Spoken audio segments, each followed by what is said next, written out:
Good evening and welcome to the Dollar Dogs and Beer podcast. I'm your host, Andrew, and joining me again is Joe, and we have a strange guest co-host who has come back from the mysterious ether and ooze that he disappeared into a la Brigadoon style. Jason, welcome back, bud. Hey, thanks, guys. I'm just here thinking, what is this that we're doing? What is this program? Are we doing something here? What are we talking about?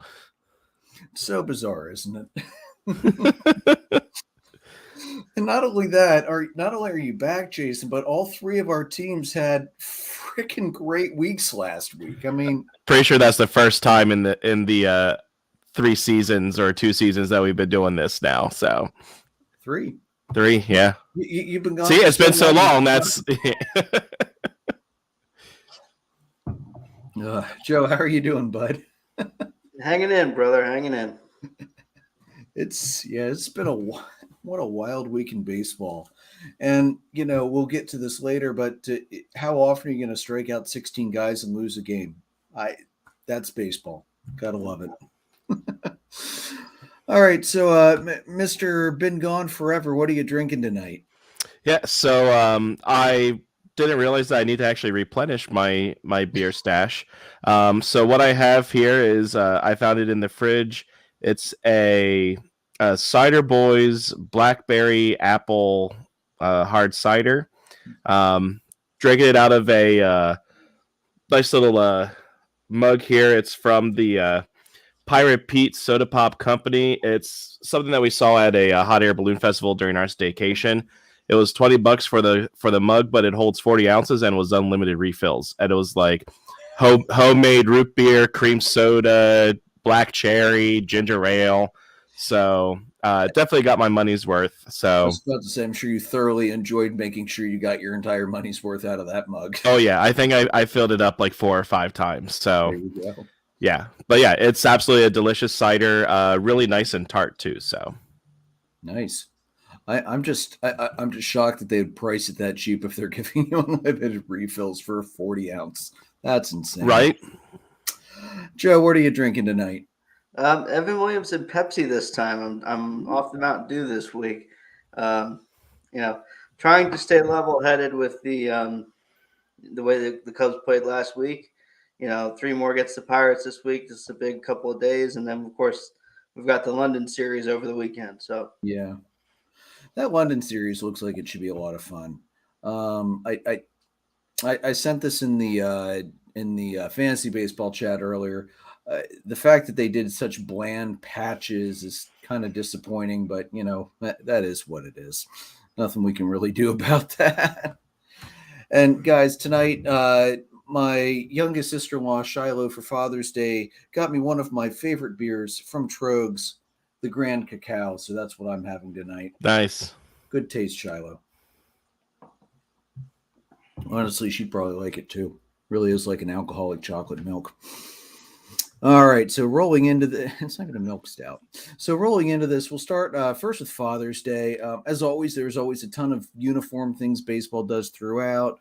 The Royals, they wore the powder blue throwbacks. They haven't worn them since opening day, and that was supposed to be a one-off, but the fans said, we love these, bring them back more. And so the team said, we'll see if we can find a way to sneak them in. And I think Father's Day was the perfect day to sneak it in with MLB doing all of the light blue shaded stuff and whatnot. And let's be honest, guys, the Royals have one of the best big powder blue sets in baseball. I love seeing those uniforms. I wish they'd wear them more. The Rangers also wore their powder blue alternates. The Red Sox went with their City Connect uniforms because there's a lot of light blue in that uniform. Now, here's something interesting, guys. MLB had already announced the Father's Day cap was going to be based on the primary cap, so likely for the first time ever, you had a team wearing their City Connect uniform with the primary but holiday special cap, but the batting helmets were the City Connect batting helmets. So all sorts of mismatches up in Boston yesterday. There were no retail released Father's Day socks from Stance this year, which I'm shocked that Stance dropped the ball on a chance to drop another merch dump, but that's what happens. The players did have light blue socks. They had 2 thick dark stripes at the top of them to wear if they chose, although some players, including Angels pitcher Tyler Anderson, they wore the regular socks instead. The Brewers, and they do this pretty much anytime there's a special holiday hat. They rendered all the batting helmet decals in the holiday colors. And they also had the side decal as well to match the side cap, the side patch. The Padres also had powder blue logos in the batting helmets. Dusty Baker, and I never realized he did this. The Astros manager, he usually wears wristbands featuring a rendering of himself. Well, Sunday he wore a new design with the depiction of his dad on it. I thought that was pretty cool. Travis d'Arnaud, among a lot of the other catchers, and pretty much every home plate umpire had a blue mask. Some players had special spikes designed for Father's Day. Ronald Acuna Jr. He had, and I think Nike athletes actually had some special cleats released by Nike for them for Father's Day as well. But his had a little hanging tag on it that said "Have a rad Father's Day," and he left the tag on for the entire game. I read Paul Lucas said that's a lot like baseball fans that leave the sticker underneath the cap, which I will admit I'm guilty of doing that as well. I don't know why I do it. I just do. Attendance this weekend, guys, huge. Sunday, 603,303 fans in attendance for all 16 games. Best single-day attendance since September 28th of 2008, which was the last day of the regular season. And that day, there were 612,669 fans in attendance. Best average attendance for a Sunday since 2014. And this is the first back-to-back weekends of more than 1.5 million fans in the ballpark since 2017. Baseball drew 1.58 million for the weekend, so from Friday on. So a phenomenal turnout from the fans. A first-time father performance. Nolan Arenado hit 2 home runs on his first ever Father's Day as a dad. That's pretty cool to see. Some great father-son duos. You've got the Bonds, Bobby and Barry, the Griffeys, Ken Griffey Sr. and Jr., the Alous, Felipe and Moises, the Guerreros, Vlad Sr., Vlad Jr., the Boones, Ray and Bob Boone, the Stottlemeyers with Mel and Todd, the Cruzes with Jose and Jose Jr., the Bells, Gus and Buddy Bell, Sandy and Roberto Alomar, Dizzy and Steve Trout, Cecil and Prince Fielder, which when I saw the Fielders, I was reminded of one thing, that both Cecil and Prince hit exactly the same number of home runs, which is crazy. Mm-hmm. And then, just finishing out this set of Blue Jays, Dante and Bo Bichette, Craig and Kevin Biggio, and Gary and Dalton Varsho. So, Father's Day is always fun. I didn't get to hang out with my dad this year. He and Mom are away on a trip to Maine on vacation. Well-deserved vacation, I might add. They've been going up there for years, actually since my sophomore year in high school when I did the Bar Harbor Brass Week up there, which was a lot of fun. I should note I haven't been up there since. I feel a little gypped since I'm the reason they got to go the first time, but that's okay. So, guys, as far as holiday special stuff goes, just like Mother's Day, it was subtle. It was just enough without being in your face over the top. I think baseball did well with these. I like the caps better for Father's Day than Mother's Day. I think the using the dark base worked a lot better than that gray color they used for Mother's Day. But, this is the way to do it. Just keep it subtle, keep it nice. Don't go over the top with it. And I love seeing that that the attendance numbers were so high. I hope it means that, I hope it means that a lot of families brought dad out for a ball game on Sunday. That's pretty neat.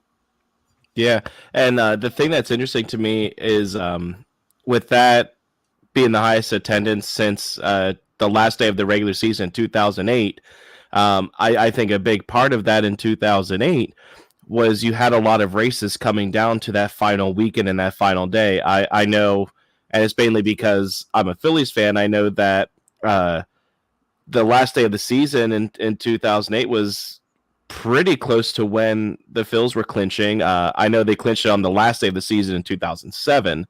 But I mean, figure you have these close races and people are going to show up for their teams. Yeah, exactly. You would always expect the last weekend to be, and especially the last day, to be extremely well attended. Not only for teams that are fighting for playoff spots, but for the teams that are eliminated. This is the last chance the home fans have to see their guys before next year, when when a team favorite player may not re-sign if he's a free agent. Freddie Freeman, Dansby Swanson. Yeah. Just to name 2 in particular. Yeah. But yeah, I know this is our Father's Day show. So to all the dads and all the moms that need to also be the role of dad in their families. Cheers, and thank you. Absolutely. All right, and then today we have the newest of the federal holidays, Juneteenth. It's been around for a very long time, since 1865, but it was formally made a federal holiday back in 2021 by President Biden. So Juneteenth celebrates the anniversary of the order given by Major General Gordon Granger proclaiming freedom for enslaved people in Texas. It happened June 19th, 1865, 2.5 years after the Emancipation Proclamation was issued. Some neat things that some of the teams did. Juneteenth flag designer Ben Haith, he threw out the ceremonial first pitch before the Yankees-Red Sox game in Fenway yesterday. There was a group of Black community leaders and Red Sox employees standing behind him.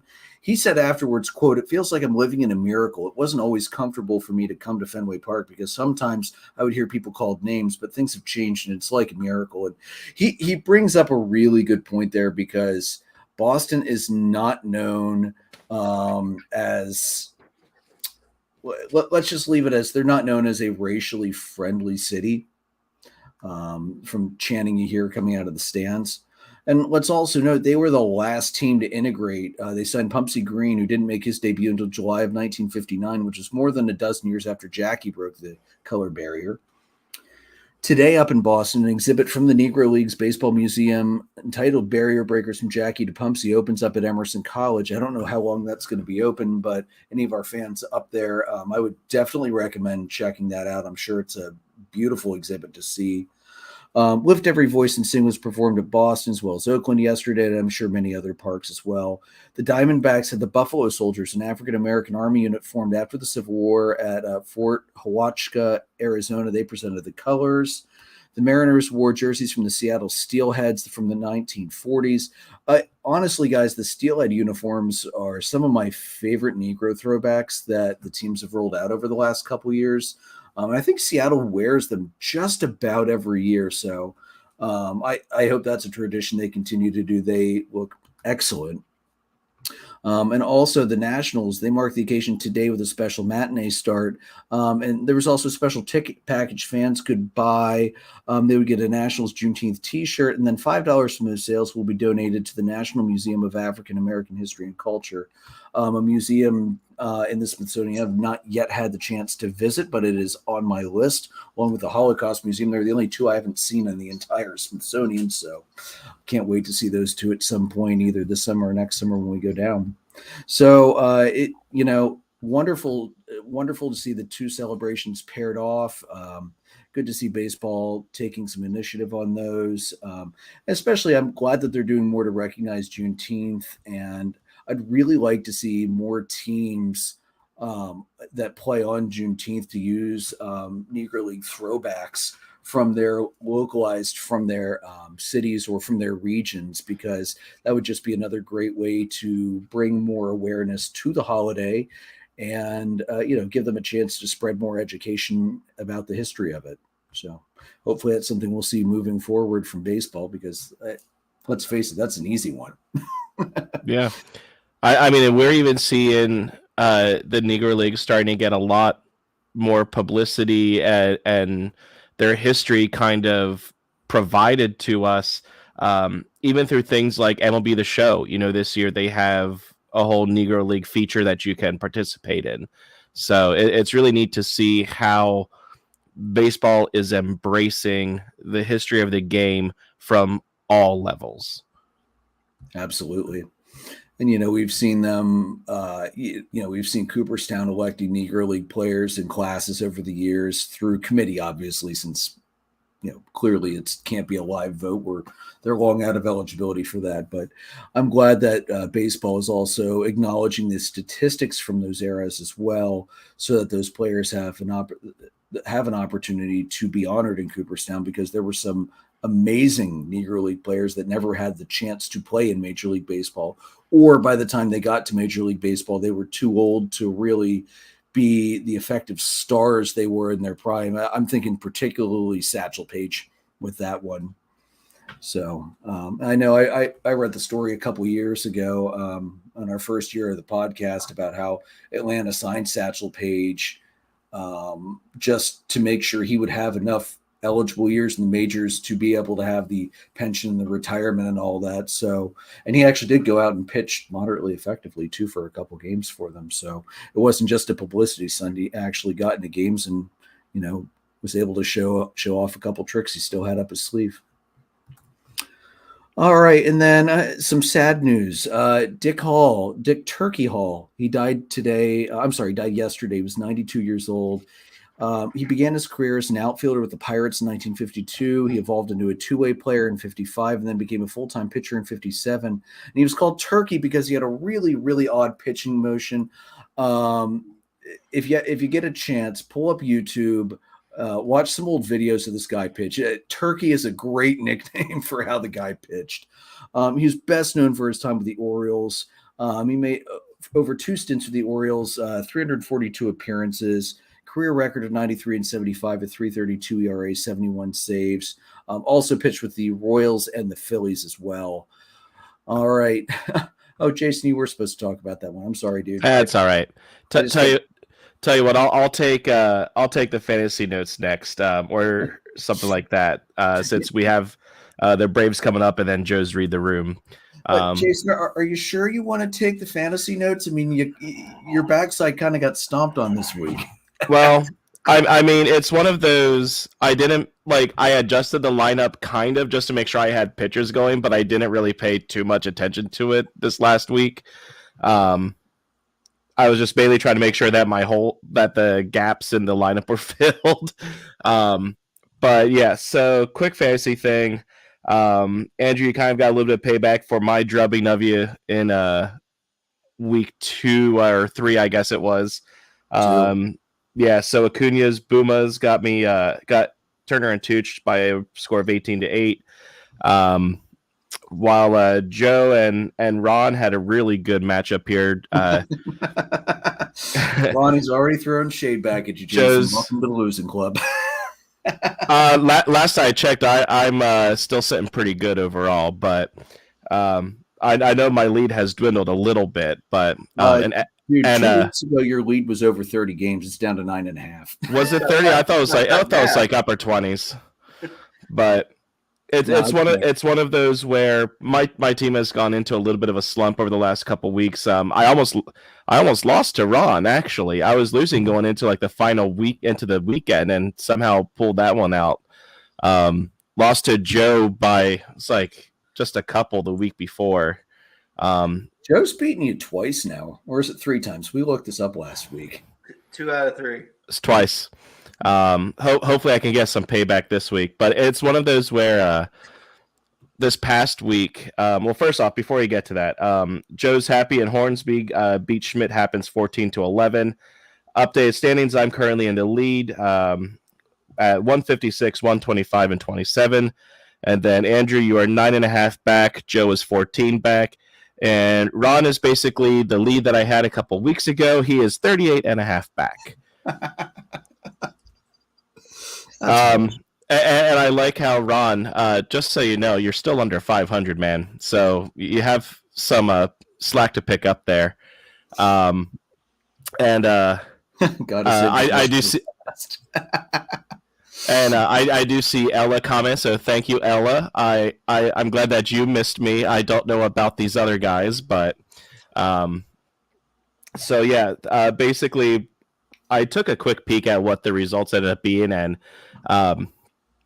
it's not that my team underperformed so much this last week. It's that Andrew's team, your guys just raked. Blew the cover off the baseball. Like I mean, until like Saturday or Sunday, your team was batting like 350.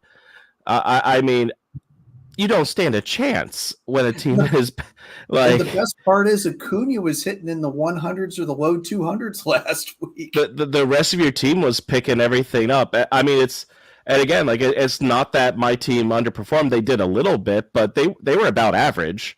And it's one where and then your pitching finally picked it back up. Whereas I didn't get many pitchers to have more than one game because I had a couple injuries pop up, things like that. So I didn't really get the starts that I needed this past week. So, I mean, all things considered, I feel like 18-8 is actually kind of a little fortunate for me that it wasn't worse. So, yeah. So hopefully we have a little bit of bounce back this week against Joe here. Joe's kind of been the thorn in my side so far this season. I really hope that continues. It's very entertaining to watch the fantasy baseball group chat. Ron, go ahead and destroy Acuna's Boomas this week, I hope. Yeah, good luck with that, dude. Everybody hopes for that. Jeez. Help me build my lead back up. My goal here is to try and lead this thing wire to wire. Possible. It's definitely possible, but 9.5 games is not 30 plus no. 2 weeks ago. I mean, well, and the thing with that is, like, I won last week and only lost by a couple the week prior. It's I think last week you really, or no, last week I think we had it was like 13-12 both of us. Yeah, but like the week prior, I think you absolutely destroyed Joe or something like that. Or no, it was Ron. I ripped Ron into 14 different pieces. So those big wins really, really balance out. So I'm not surprised that it came back down. Yeah, again, like 30 plus. No. And again, this is why I like head to head, because if this was a points league, you would probably already be so far ahead that nobody would have a chance to come back. Like that pure points leagues in baseball do not work, because if you get lucky and draft the guys that get hot early, it's so hard to come back from that. That's why I prefer either head to head with categories, or I also like Roto.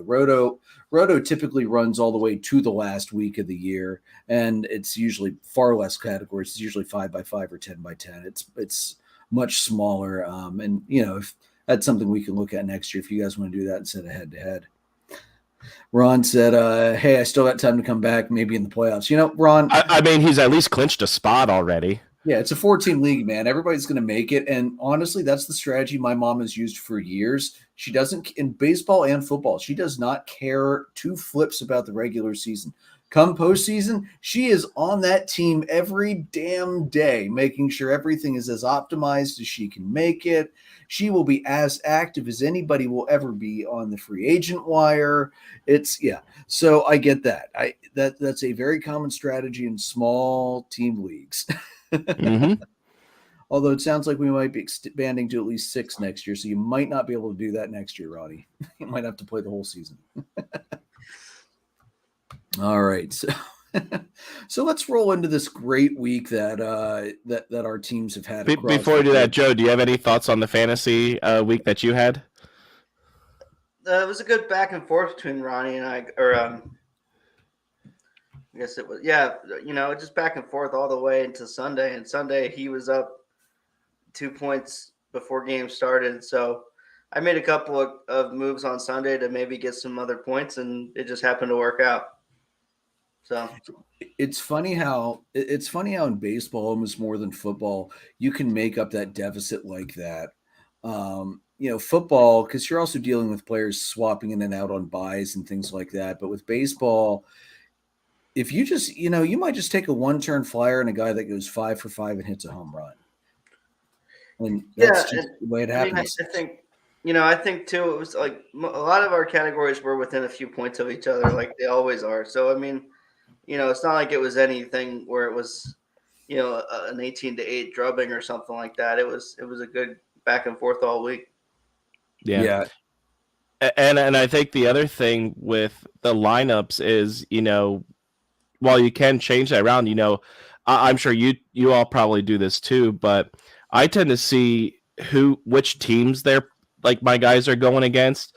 Like if I have a choice of a player going against the A's or the Rockies or the Tigers versus a person going against the Braves or, like the Rays, I'm going to take the other person going against the lower team because your chances are better. Or if somebody has a hot bat, ride the hot bat. Yeah. And in that way, it's just like real baseball. What does your gut say? What do your eyes tell you? That's what you go with. And Ron, one more comment. I have to say, most of the time I keep it really close and down to the last day. And that's true. Ron, for whatever reason, your team just does not like to close out on Sundays, because I think that's happened at least 3 or 4 times this season where you've gone into Sunday either tied or slightly in the lead, and your team's just not able to finish it off. Yeah, I mean, and I have to say, like, props to Ron and Joe here for never having done this before, not having the strongest draft. You two have made some really good changes, some really good moves. I mean, those first few weeks was a bit rough for both of you as far as the scores go, and they've gotten so much closer. You know, you're sneaking out some wins. I know, Ron, you haven't won a week yet, I think, but no, he beat me already. Oh, he beat you already? Well, good. Yeah. Let's hope it continues. Oh, shit. But like the gaps have really shrunk as far as the parity and the disparity of the teams. You know, that's again why, Jason, you and I kept saying after week 1, remember, week 1 is weird because it's more than a week long, and you're going to get really wonky scores and results as players are getting broken into playing and that they haven't played all off season. And the first couple week 1 is the weirdest. And the first couple weeks really in general as players are settling in and the hot players are cooling off, the cold players are heating up. It's early fantasy baseball is unlike anything else, honestly. Just got to ride those early waves, keep it close, and then make a push. That's really it. All right, so let's hop on into some regular season action, shall we?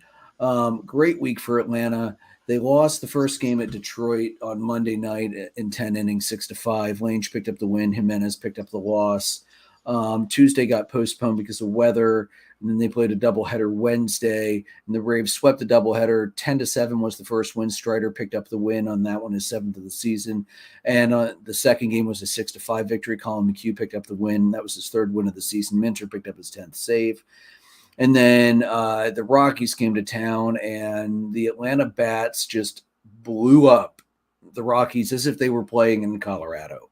Game 1 was an 8-3 victory. A.J. Smith-Shawver picked up his first major league win. Tonkin picked up the save, and I know 5-run lead, but he pitched 3 innings, and that weird rule where if you pitch 3 innings and end the game, you get a save, that kicked in.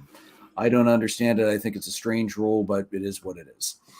And then game two on Friday was an 8-1 victory. Schuster picked up his 4th win of the year. Saturday was a 10-2 victory. Elder picked up his 5th win of the season, and Charlie Morton finished it off on Sunday despite giving up 5 runs in the second inning with a 14-6 victory. The Atlanta Bats, guys, especially in this Colorado series, just went nuts. Eddie Rosario was on fire. I know Eddie is going to be mentioned later, so I'm not going to get too deep on what Eddie did, but Eddie was just obliterating every baseball he could see. Michael Harris, he was smashing balls all over the park, which I'm really glad to see because Harris started the year really slow, and he was also hampered by that injury. And now he's looking like he's rounding more into that form he had last year when he won the NL Rookie of the Year. So Atlanta set some records in this Rockies series. This is from Elias Sports Bureau. 40 runs scored, tied for the 3rd most runs scored by Atlanta in a 4-game set. They also scored 4 runs during a 4-game home series against the Rockies in 2013 back at Turner Field. 28-run differential is tied for the 2nd highest in a 4-game set in franchise history. The record is in 2005, they outscored the Astros by 30 runs. They must not have found the trash cans at that point. Also, back in 2021, they also outscored the Pirates by 28 in the series. They set another franchise 4-game series mark by hitting 15 home runs in that series against Pittsburgh. This also marks the first time the Braves have tallied consecutive 4-game sweeps against a single club since doing so against the Padres back in '74. So it's been a long time since that happened.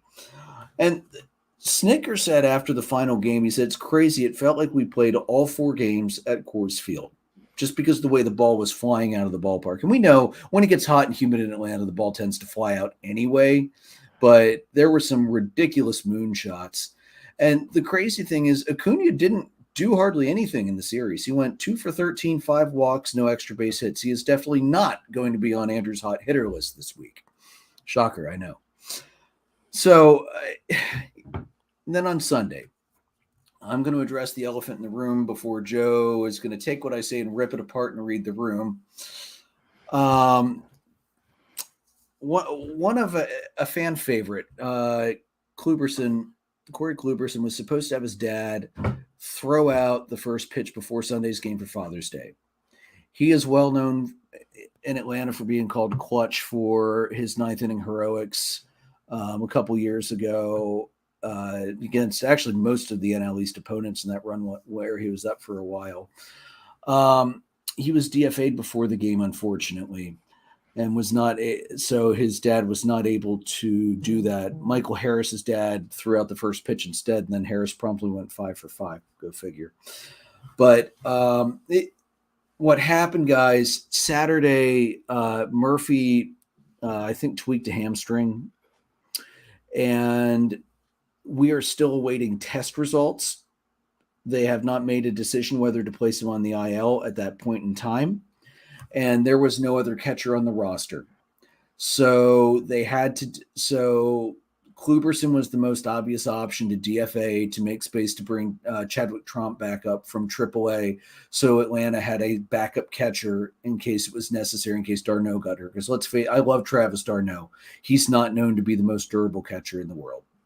Already has concussion. He was out for a chunk of time earlier this year with concussion. He had the broken finger last year. He's a great player when he's on the field, but, even going back to his days with New York and Miami, he's not known to be the most durable guy in the world catching. So it really sucks.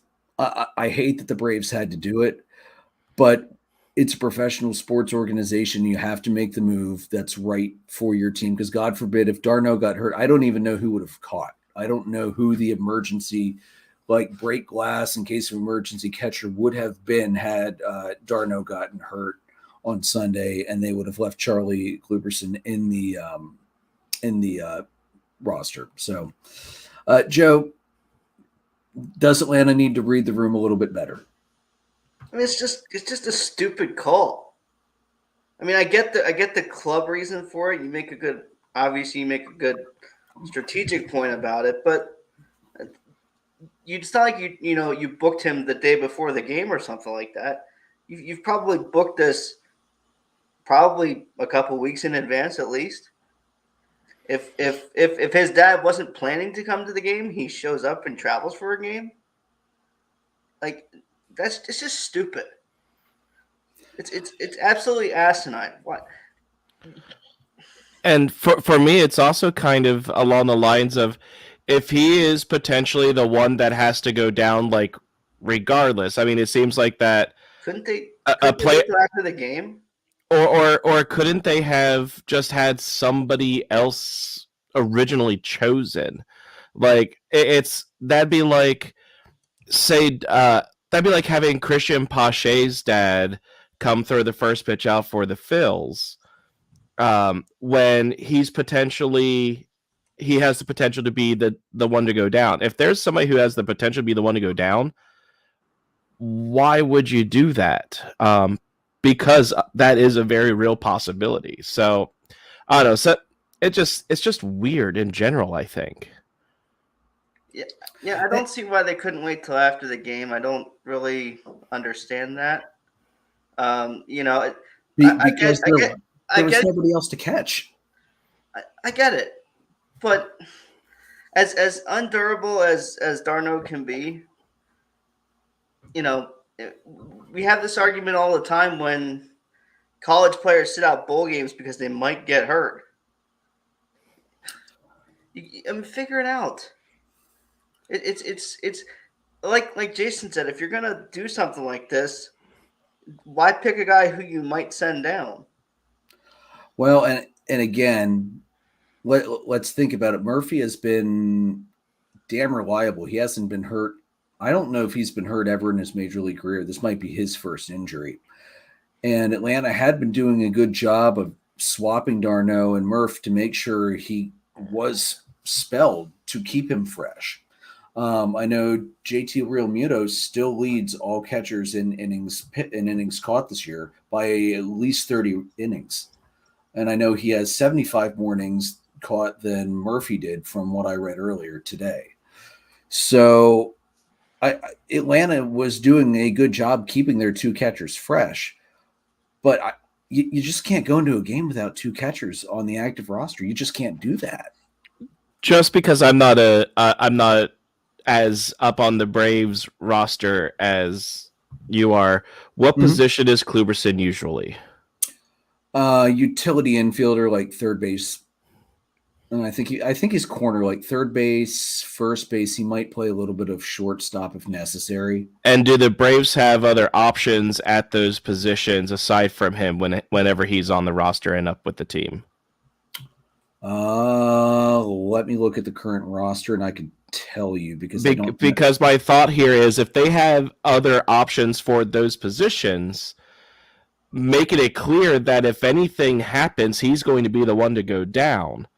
That's where I have the issue, and that if he's going to be the one that goes down, no matter who gets hurt, why are you going to risk that for Father's Day and not have somebody who, like an Acuna or things like that? So about that, Atlanta does not have a backup infielder right now because Adrian's is on the 60-day. So they're carrying extra outfielders in the hopes they don't need them. Oh, that is that then doesn't make it sense again. Well, but here's the backup outfielders though. You've got Ozuna, you've got Pilar, and you've got Hilliard.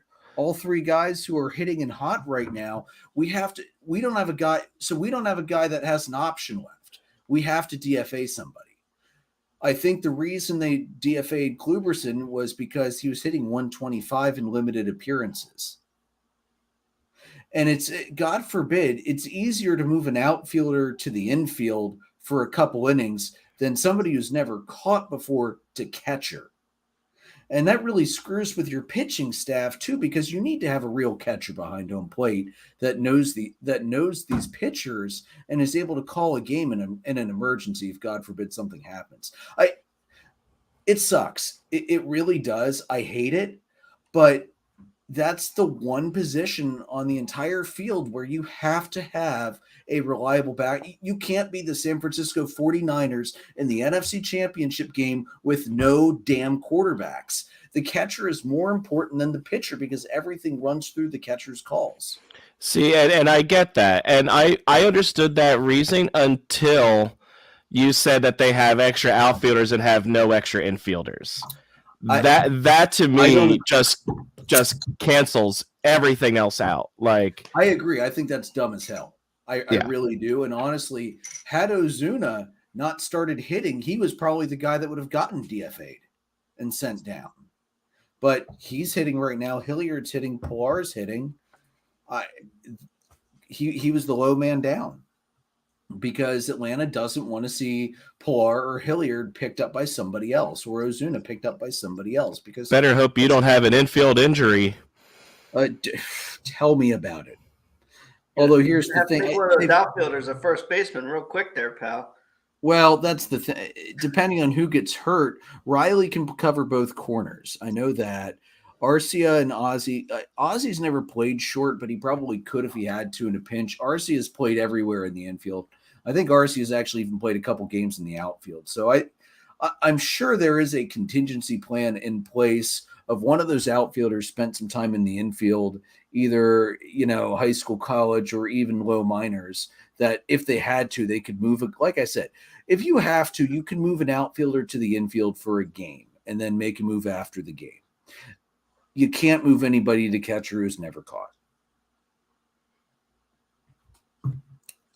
I don't agree with it. I wish it hadn't have to happen, but yeah. One thing on the Braves before we move on to the A's here. They had a great week, and I'm going to preface that by saying this is not to take anything away from the week that the Braves had. So I will mainly say the Braves did what they had to do this week, what they should do. I would expect nothing less than 4 out of 5 or 5 out of 6 when you're playing the Tigers and the Rockies. Yep. So it's one where they had a great week, and it was the week that they should have had. Yeah, absolutely. Absolutely. I don't know if you listened to the re-record later, Jason, but I basically said the same thing for you last week. You know, the Phillies had a hell of a week last week, and they made no ground because Atlanta had an equally good week. It's almost like 2021 all over again, where the Phils get hot, but the Braves stay hot as well. I actually brought that up last week. I said if Jason was here, he would say it was literally like that all over again. Yeah. Which, I mean, I'm okay with that because my thoughts are not necessarily on the division right now. It's, hey, just keep playing good ball. You're finally back to being above 500 again, a few games over 500, and the Phils are now only like a game back of a playoff spot currently. So that June is the time to shine. So, but anyway, so anything else for Read the Room, Joe? Francisco Lindor. I'm going to pick on him for a second here. Yes, please. Seriously, your wife has a baby and you want to play in the game. Like, spend some time with your family, pal. It's a special moment like that.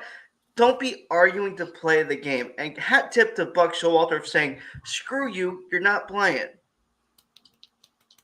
Like, it's just stupid. Like, have some perspective, guys. Get over it.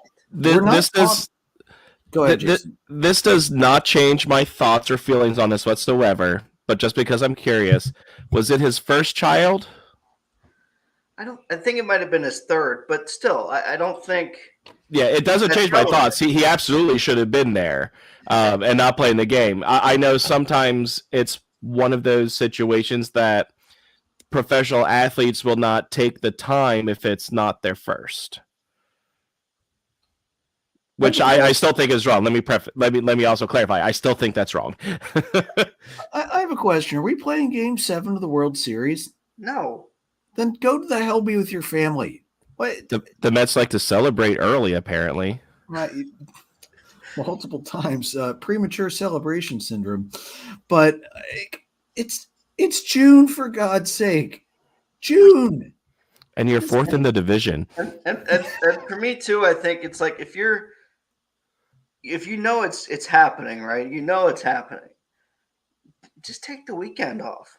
Yeah. Go on the paternity list for a few days and really enjoy that time. Like, it's just stupid not to. Yeah. You know, you're fourth place in the division. Your team is playing like absolute garbage. Like, just enjoy that time with your family. Take the time to reset. Seriously, man. Yeah, I hate that. That pissed me off. Family is way more important than baseball. I don't care if you're getting paid millions of dollars to play it. There's paternity leave for a reason. I'm getting nasty looks. So, Joe, if you have anything else, go ahead. And if not, we'll move on to the A's. I'm done with Read the Room. Ella, just so you know, if you have another kid, Andrew, I will make sure that he's there if need be. You know, I know well enough to not have a kid during baseball season. So actually, we did. Both. We did. They were both May 15th, September 13th. That's prime baseball season. Never mind. I take it back. Start of the season, end of the season. I know that my hospital stays include baseball games, and that's okay. Actually, the second one included the Penn State game because we had access to the Big Ten network. I remember. Nice. So we'll move on here to some Oakland athletics news. Their stadium funding has been approved. The Senate passed a $380 million bill last Tuesday to fund a new stadium for the A's. 2 amendments were added to the bill to get it to pass 13-8. Use of a suite at the stadium for community groups, an annual $1.5 million donation to the community, resources towards helping homelessness in Las Vegas. And Commissioner Rob Manfred says, I feel sorry for the fans in Oakland. I do not like this outcome. I understand why they feel the way they do. I think the real question is, what is it that Oakland was prepared to do? There is no Oakland offer. They never got to the point where they had a plan to build a stadium at any site. It's not just John Fisher. The community has to provide support, and at some point, you come to the realization that it's just not going to happen. Statement from the Oakland mayor's office. There was a very concrete proposal under discussion, and Oakland had gone above and beyond to clear hurdles, including securing funding for infrastructure, providing an environmental review, and working with other agencies to finalize proposals. The reality is the A's ownership had insisted on a multi-billion-dollar 55-acre project that included a ballpark, residential, commercial, and retail space. In Las Vegas, for whatever reason, they seemed satisfied with a 9-acre leased ballpark on leased land. If they had proposed a similar project in Oakland, we feel confident a new ballpark would already be under construction. And then there were also different articles that kind of came to a conclusion that professional sports stadiums do not generate local growth as advertised. According to one study published by the Journal of Economic Surveys in 2022, overall employment tends to not grow in the stadium communities, and the areas with sports teams and stadiums are not associated with greater income growth or business activity. Manfred, he disagreed, as only he would, because, he's such an economist, apparently. I love academics. They're great. Take the areas where baseball stadiums have been built, okay? Look at what was around Truist Park before that was built. Look at the area around Nationals Park. I lived in that city. Academics can say whatever they want. I think the reality tells you something else. So just to kind of give you an idea here, at Truist, since you mentioned Truist Park, Cobb County received a $300 million subsidy to build Truist Park. But 5 years after its opening, the county still had a $15 million annual deficit, or animal deficit, to service the debt over to cover operations of the stadium. You keep making me think I screwed up the topic sheet, and I keep double checking that it's just you who can't read. Yeah, it's just me that can't read. While the county experienced spending growth after the stadium opened, tax revenue did fall short of covering the money spent on the facility. County promised high tax revenue from higher property assessments because of the stadium, but that has not materialized, leading to an increase in property taxes for the residents in order to cover those expenses. And one other thing I want to point out with the Truist Park thing that's unique to pretty much everywhere else, that plot of land was completely unusable before the Braves built that stadium because there were natural gas pipelines running very shallow underneath it. The Braves had to spend hundreds of millions of dollars either burying them deeper or routing them away from the stadium altogether.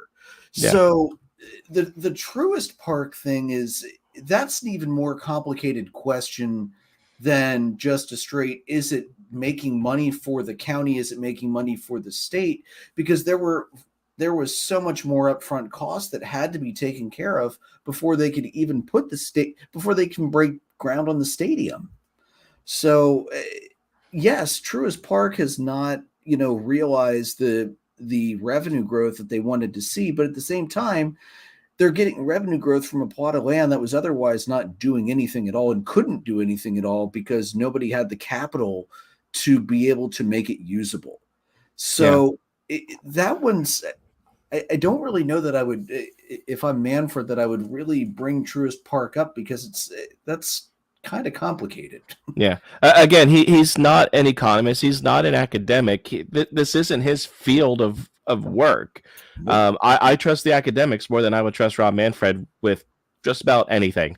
And as a Phillies fan, there's actually a little bit of some Phillies news with this because the Phillies actually have two players who actually live in Vegas when season is not going on. You have Bryce Harper and Bryson Stott, both from Vegas, and they each had something to say about it. Harper says, "I feel sorry for the fans in Oakland. It's just not right. They have so much history in Oakland. You're taking a team out of a city. I'm pretty sad because of all the history and all the greatness they've seen there. I see the A's as Oakland. I don't see them as Vegas." And Bryson Stott pretty much agreed with Harper and said that Las Vegas would rather see an expansion team than a relocated team, and noted that the last place A's could struggle to actually build a fan base.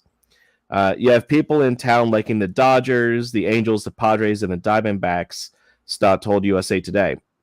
It will take a few generations before they have a real fandom in baseball.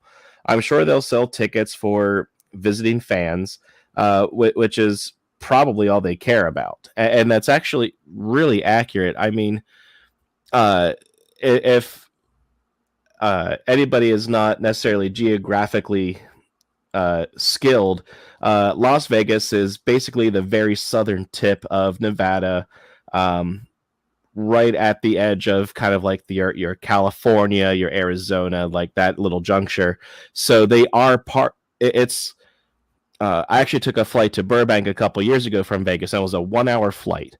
So you're only a 1-hour flight away from the Los Angeles area, and like close to the Bay. Like the Bay Area is a little bit north, but so you're like a 2-hour flight away from there. So it makes complete sense. And I mean, the Raiders do have a big fan base, but that's because I think, who else were the people of Vegas going to like? Were they going to like the Chargers?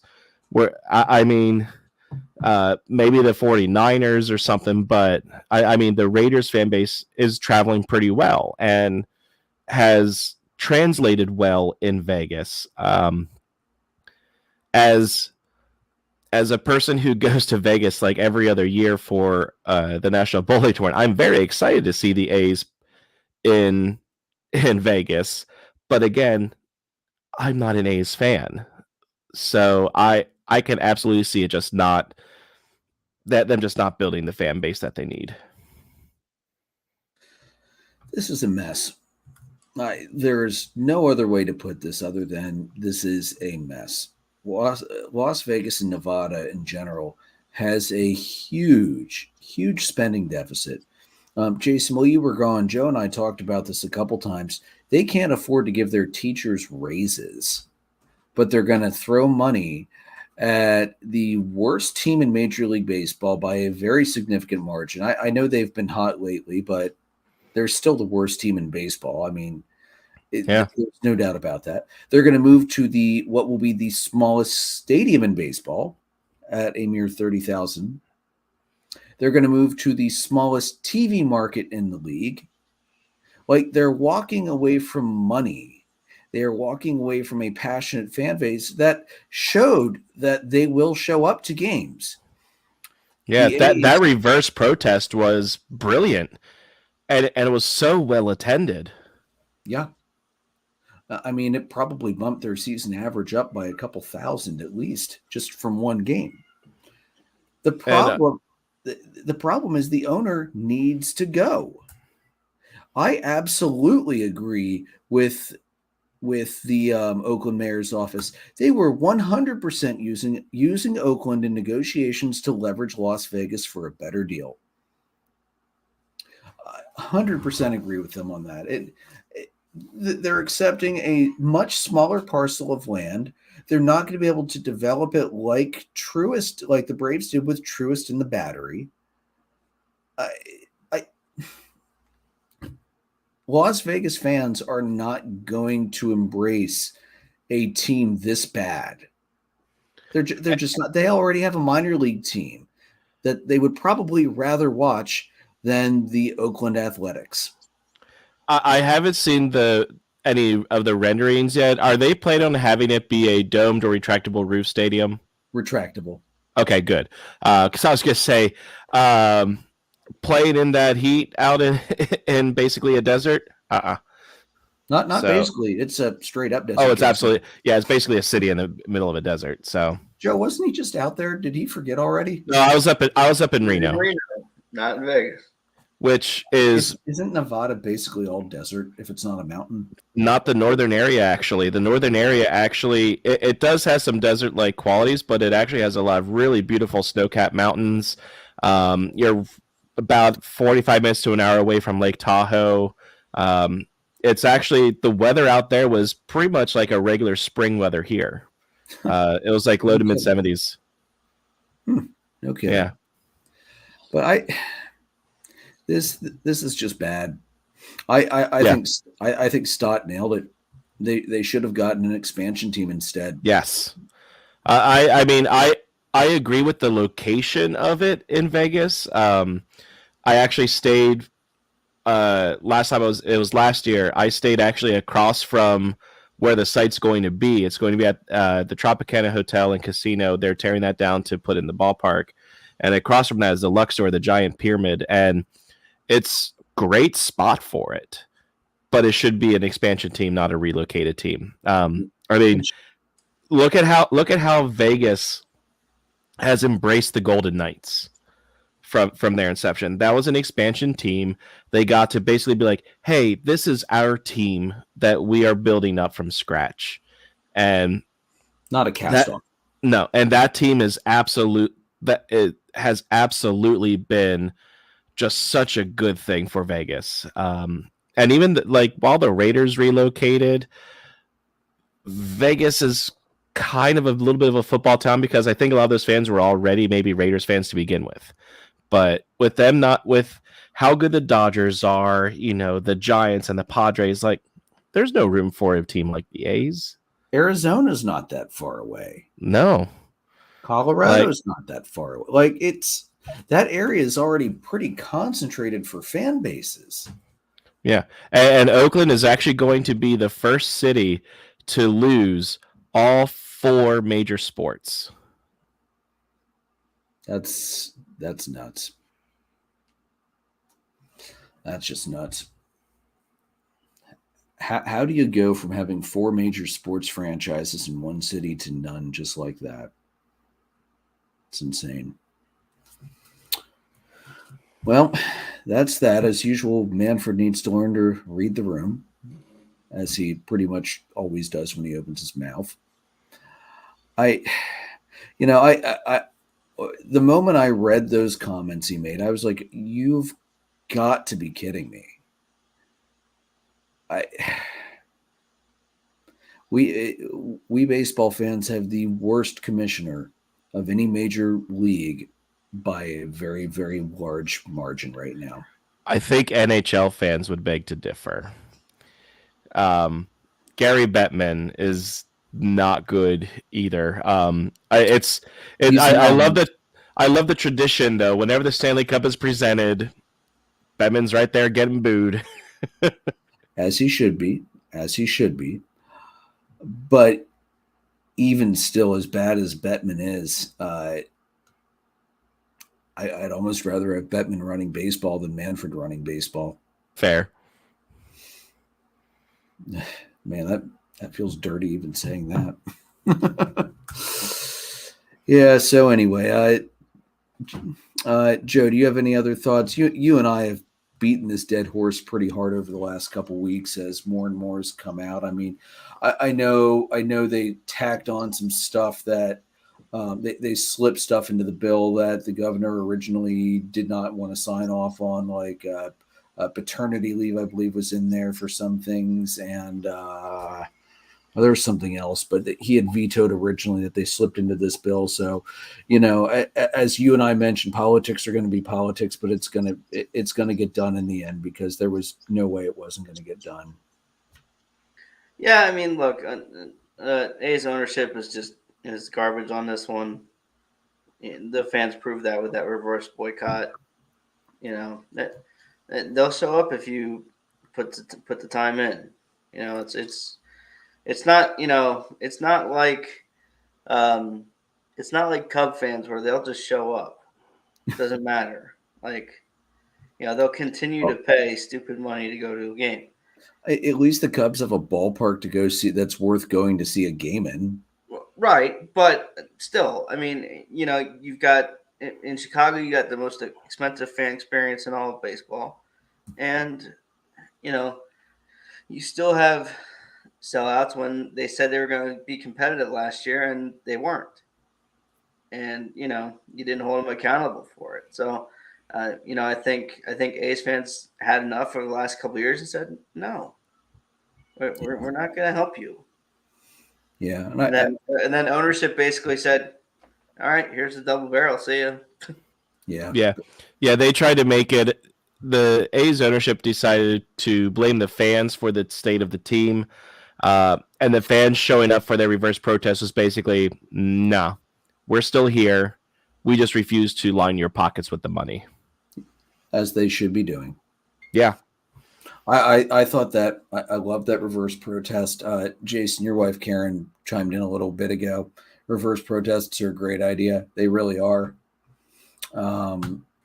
Yeah, I feel for the fans of Oakland. That just sucks so much. They are going to lose their team. And it doesn't look like anything's going to happen in the more immediate because there's still not a viable stadium planned in Oakland for an expansion team to come back to Oakland. So now, we saw this in football with, with the Colts and the Browns and team records moving around.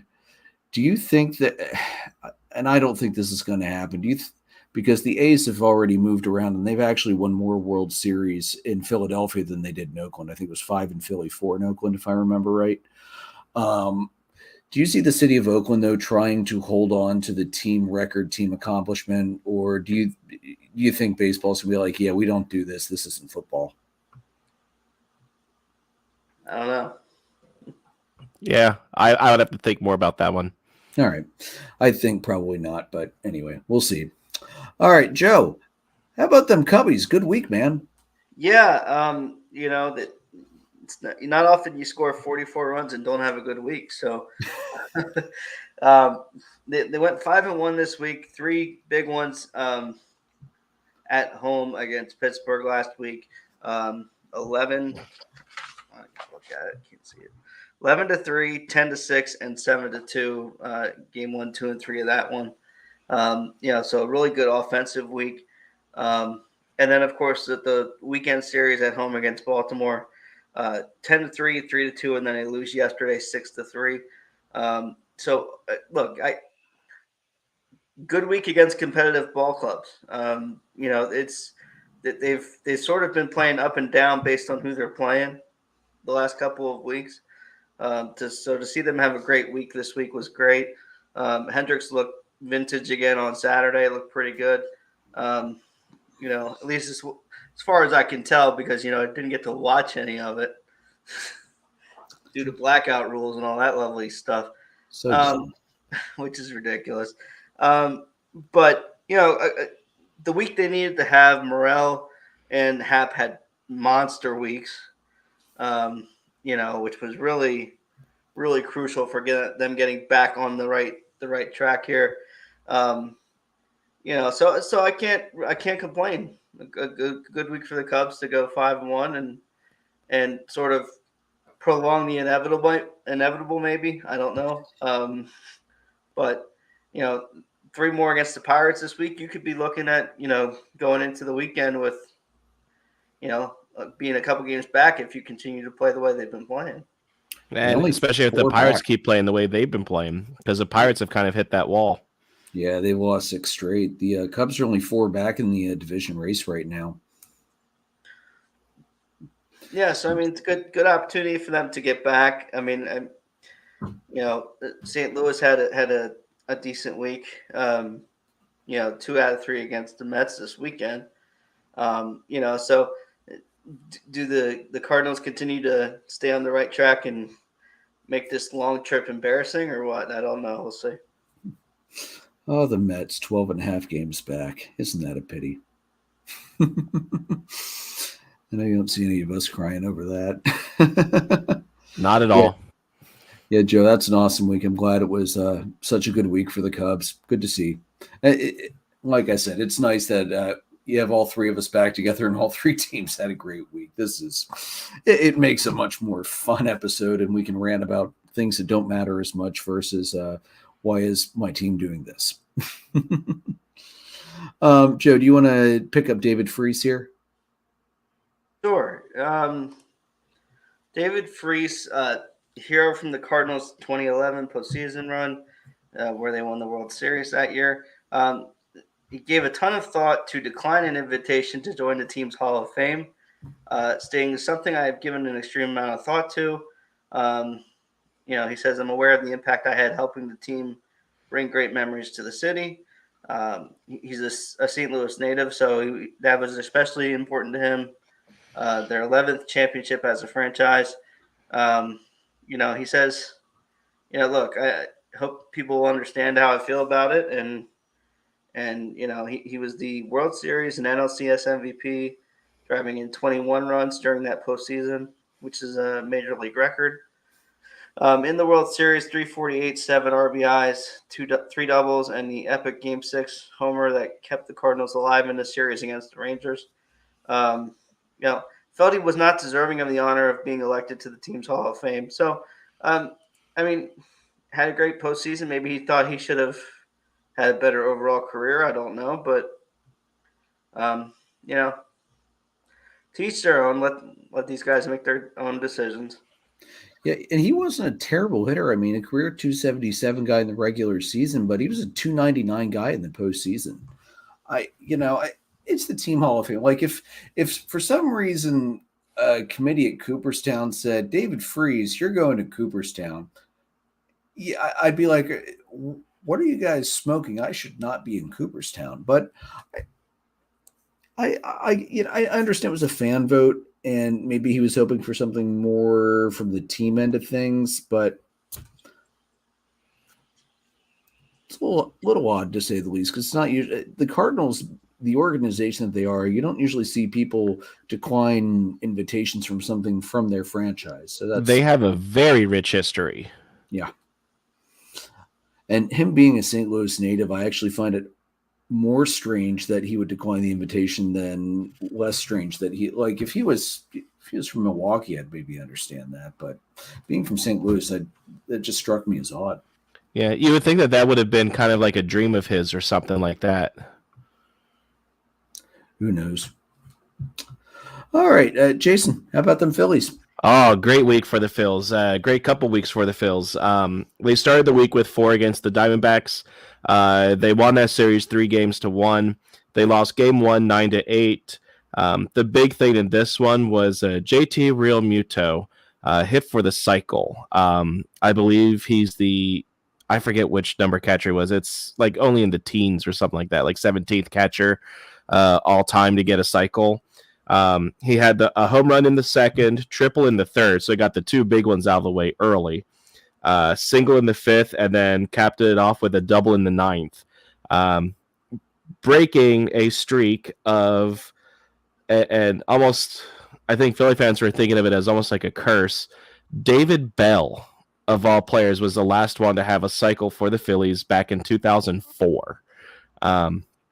So first Philly since David Bell 2004 to hit for the cycle.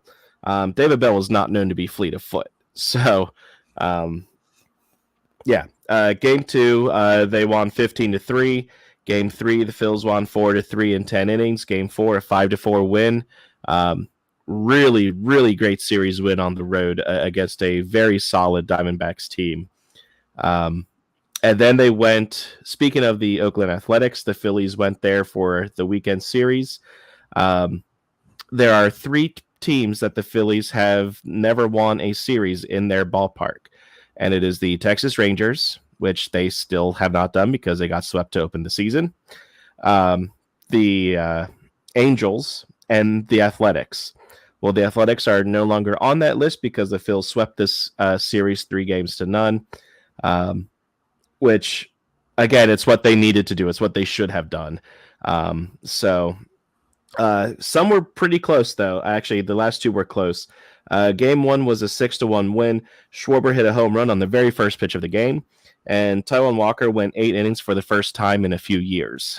So that was really needed from him. Game 2, the Phils won 3-2 in 12 innings. Game 3, was a win 3-2 as well, just in 9 innings. So the Phillies have won 13 of their last 16 games. So they are absolutely red hot right now. And they have now gotten back to being 4 games over 500 along that run. So really, really good change for the Phils here. JT is actually the 3rd player this year to do it. Cedric Mullins and Luis Arias also have. He is the 17th catcher. Yeah. So cool. I was right about 17th. And I actually saw the Arias cycle, unfortunately. Didn't realize it at the time because they didn't have. They're getting the new video board still worked out as far as previous at bats and whatnot. So didn't really realize that he was doing it until after the game. But we were there. That's what happens when you need to overcompensate for something with a bigger thing. So, one note here too, Jason. Mickey Cochran is the only catcher in MLB history to go for the cycle twice.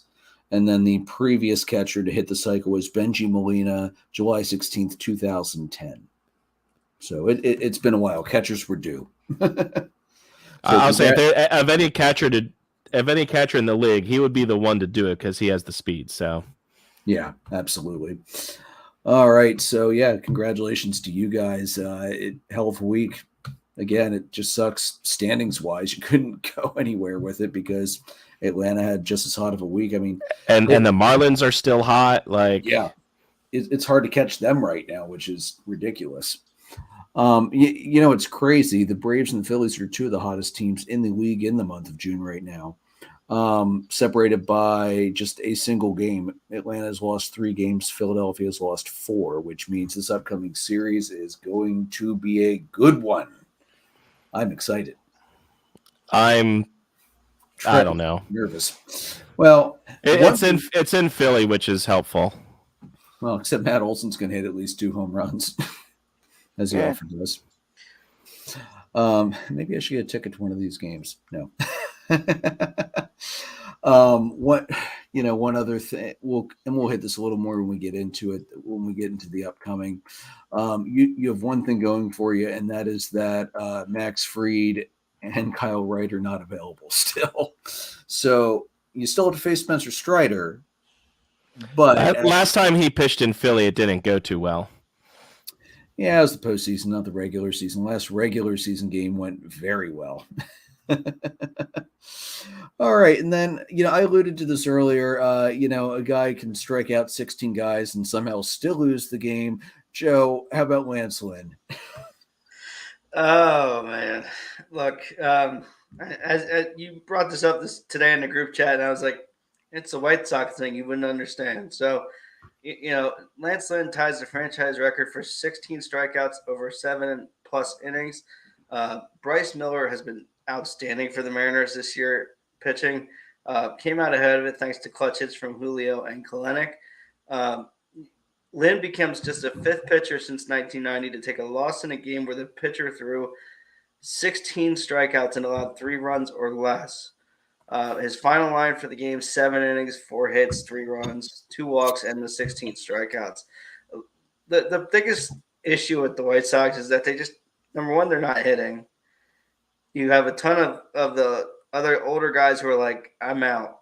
Like, trade me. I don't care. Get me out of here. TA is a shell of himself, man. He has some off the field stuff go on, but it's really made him go downhill a bit from a production and a defensive standpoint. He's just not himself. If a lot of those other off the field stuff doesn't happen, maybe they're a better club, but Eloy can't stay healthy. Robert gets hurt every 4, 5, 6 weeks or whatever. It's a dysfunctional ball club, and it's a shame because they're so dang talented. From a pitching standpoint and a hitting standpoint, there's no reason this should be this way. I mean, we've been saying this for 3 years now, but yeah, it's the picture of ineptitude that you've got a guy get 16 strikeouts and can't win the ball game, and you have a guy like Dylan Cease last year who had the most strikeouts of any of any pitcher, I think, in the American League, and couldn't get the Cy Young because his team didn't win enough games for him.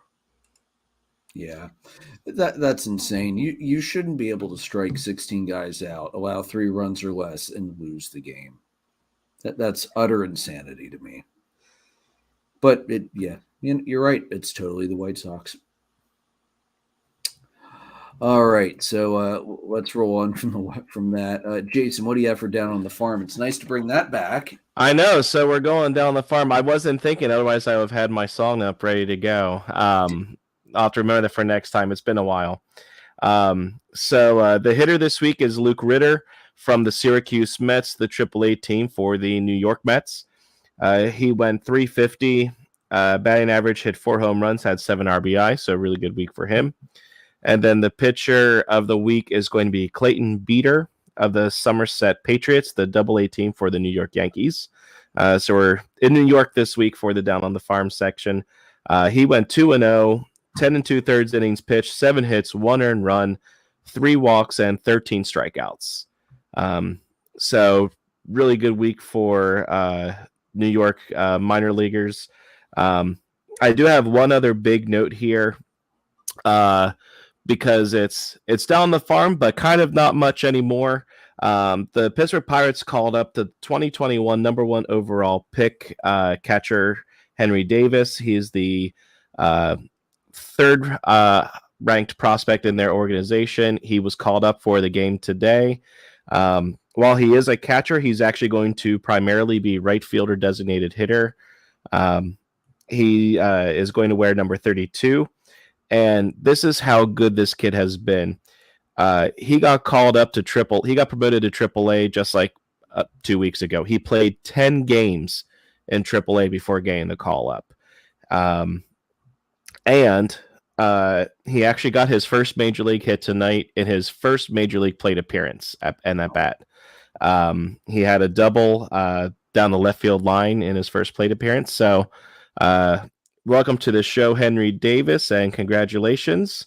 I'm sure Pirates fans will be very excited to watch you grow until ownership decides to trade you away. Of course, what happened against the Cubs in Pittsburgh. Sorry about that, Joe.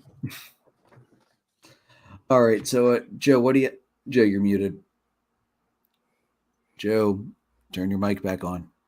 I mean, it is 7-0, so whatever. You got your first hit. Congratulations. You're still down 7-0.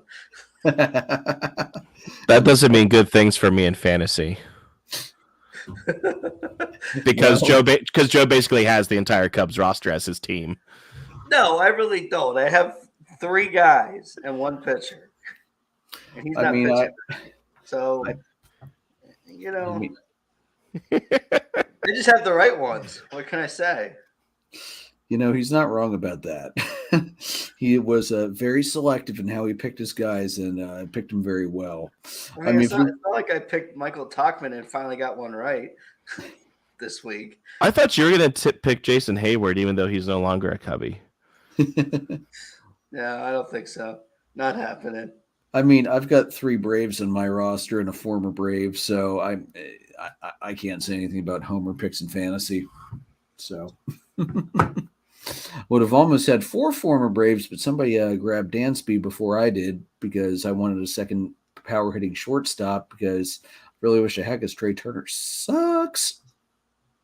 Yeah, Ron, we know you're guilty for taking a ton of Phillies. We actually warned you about that, Ron, to try not to load too heavily up on one team, especially because, Philly has a good offense. It's not they don't have individual fantasy stuff. I mean, Harper is, but he was hurt at the start of the year.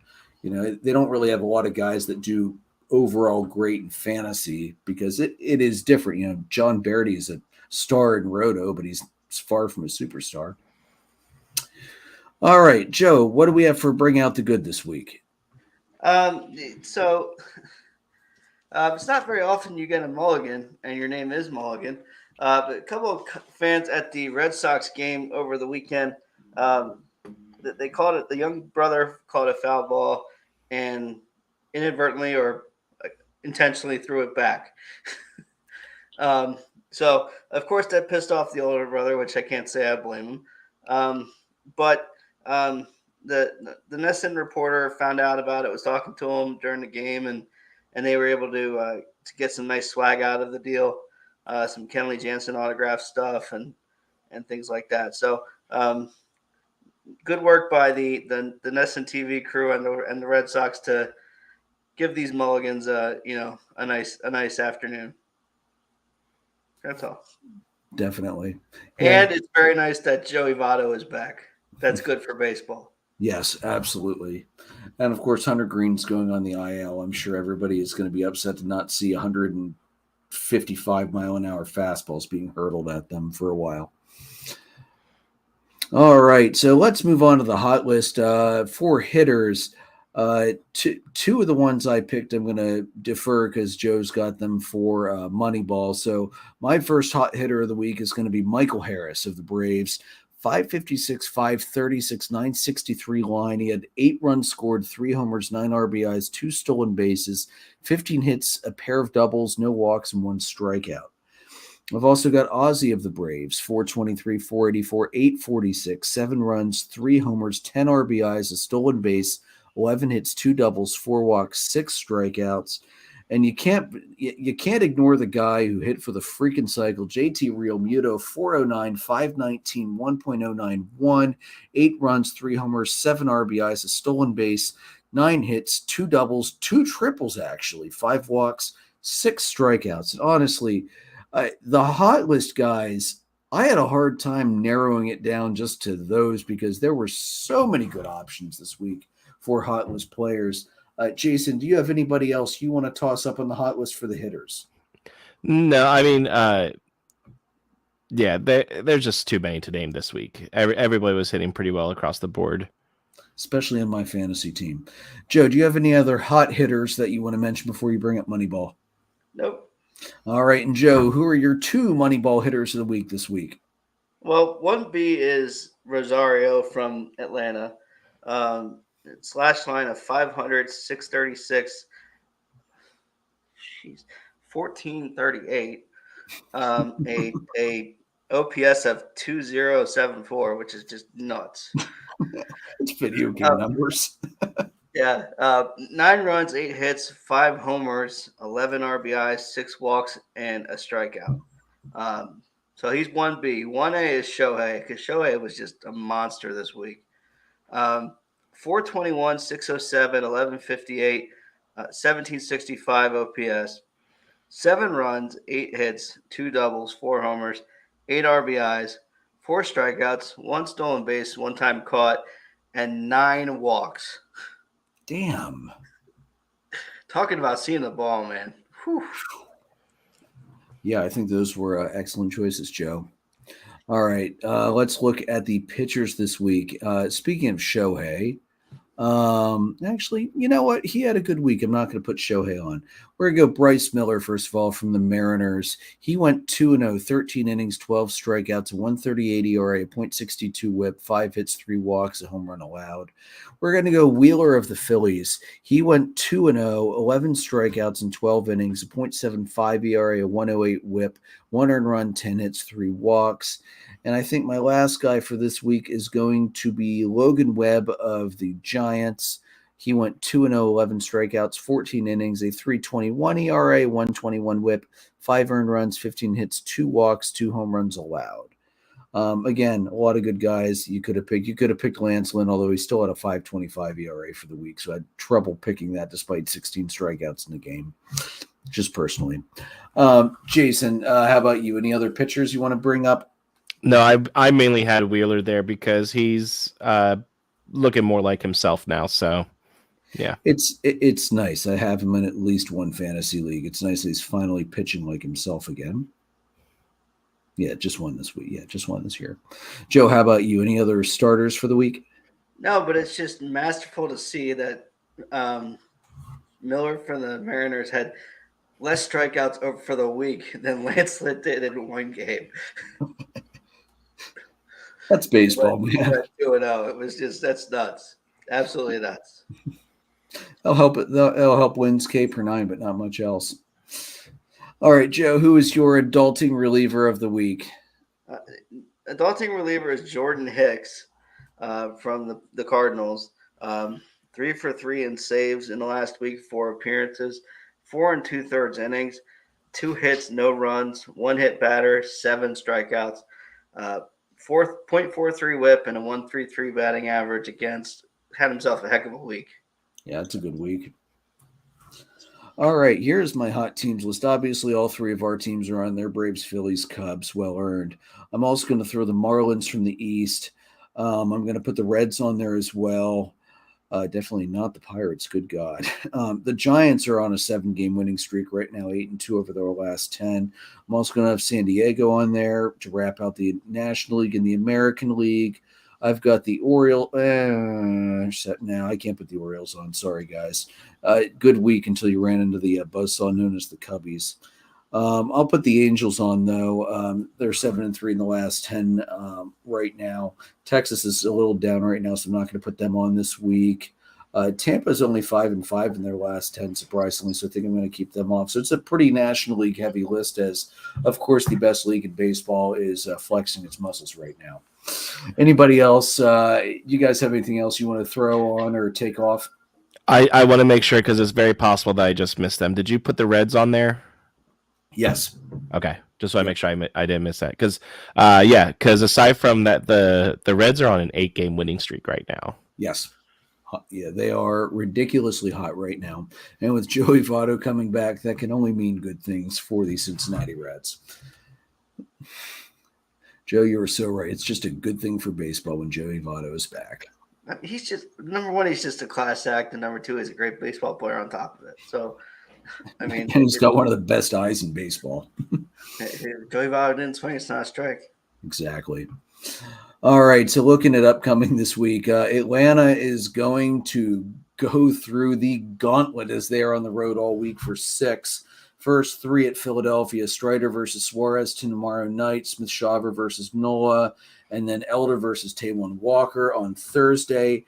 And then for the weekend set, Schuster versus Green. No, it won't be Green. Green's on the IL, so that's going to be TBD. I don't know who since he's throwing there.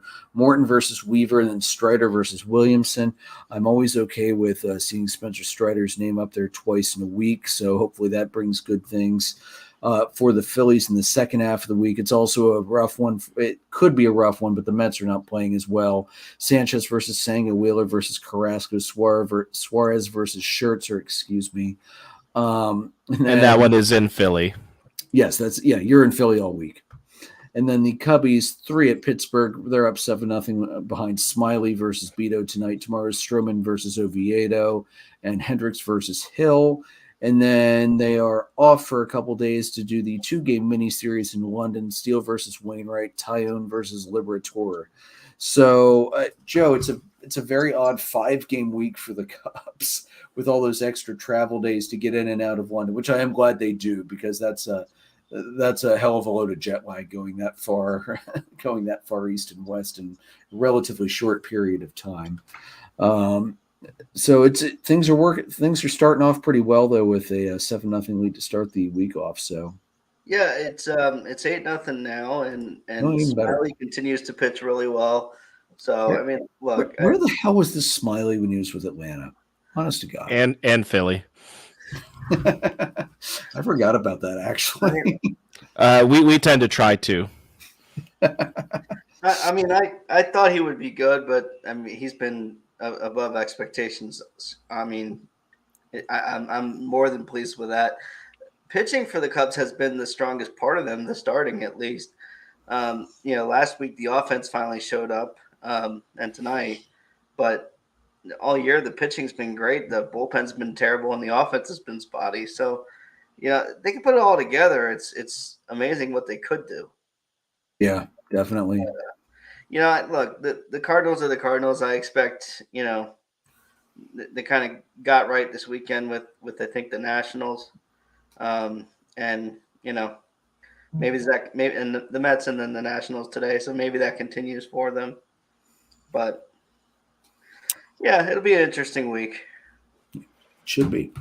And then we've got the Braves and the Phillies, and I'm not expecting a sweep from either team. I think this is going to be definitely a 2 out of 3.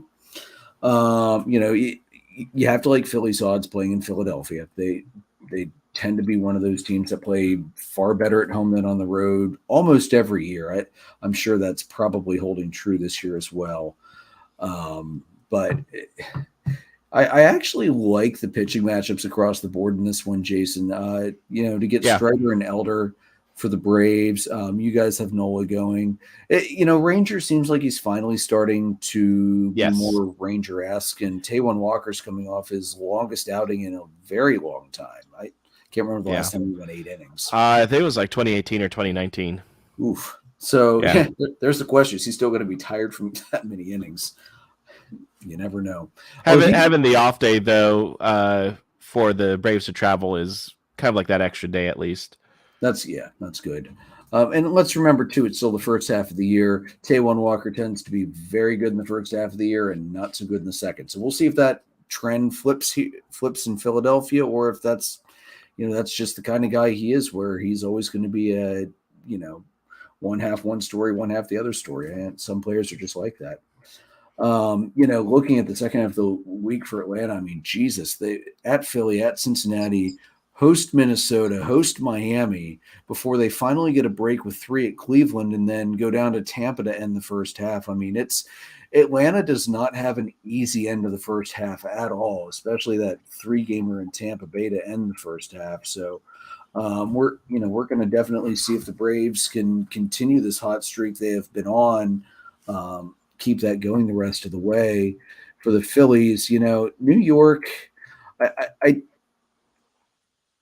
I don't want to say it should be a gimme series, but the way New York is playing right now, it should be a 2 out of 3 for Philadelphia this weekend. It's a matter of the Phils finally getting over that hump of just not playing well against the Mets. Yeah. I mean, going back through last season, they just have not been able to beat the Mets. And then looking the rest of the way out, Philly doesn't have an easy road to the end of the first half, either 3 on the road with the Cubbies. That'll be fun next week. Then they've got a gimme series with Washington at home, and then they go on the road the rest of the way, 3 at Tampa, 3 at Miami. I mean, that is a stretch. Wow. I think ours is tougher, but not by much. Joe, because I didn't mention it for the Cubbies, you guys are ending 3 at home with Philadelphia, 3 at home with Cleveland, 4 on the road at Milwaukee, 3 on the road at the Yankees. Wow. So let's enjoy this week of all of our teams doing very well, because it might. Yep. I don't think we're going to see that come, especially with consecutive weeks of our teams facing each other. I don't think we're going to see a week like this again for a little bit, guys. So let's enjoy the good times while they last, because damn, those are nasty gauntlets to end the first half of the year with. So, guys, any other thoughts for coming up? Let's go Bears, Hershey Bears, Game 6 of the Calder Cup Finals in the American Hockey League tonight. Looking to bring home their 12th Calder Cup, which they already have the most cups in AHL history. They're also the oldest team in AHL history. But get it done, Bears, on the road out in Coachella Valley, California. So let's go Bears, bring it home. Unlike in baseball, where you have old teams like the Braves and the Reds and the Cubs that do not have the most championships in their respective sports histories. But yeah, I am super excited for the Bears. That game kicks off in about 4 minutes. So yeah, bring it home tonight, guys. Don't go to Game 7 in Coachella Valley. Please, let's bring it home tonight. Start by scoring some goals. They got shut out 9-0 in the first 2 games. Yeah. But roared back to take the 3 games at home. So, yeah, let's go Bears. Get it done. Yep, let's get her done. All right, guys. You can find the podcast anywhere you find podcast, Anchor, Spotify, Breaker, Google Podcast, Apple Podcast, among others. You can see us live on YouTube, Facebook, and Twitter. Merchandise is at redbubble.com. Follow us on Facebook at facebook.com/dollardogsandbeer. Twitter's at DDAB_podcast. All 3 of us are there as well. I'm at PyroLord314. Jason's at JRicker300. Joe's at JoltonJoe35. We're presented by Dark Arrow Podcast LLC and sponsored by Whiskey and Blade Barbershop in Lidditz. May your dogs always cost $1. May your beer always be cold. Have a good night. Have a good week. And go Bears.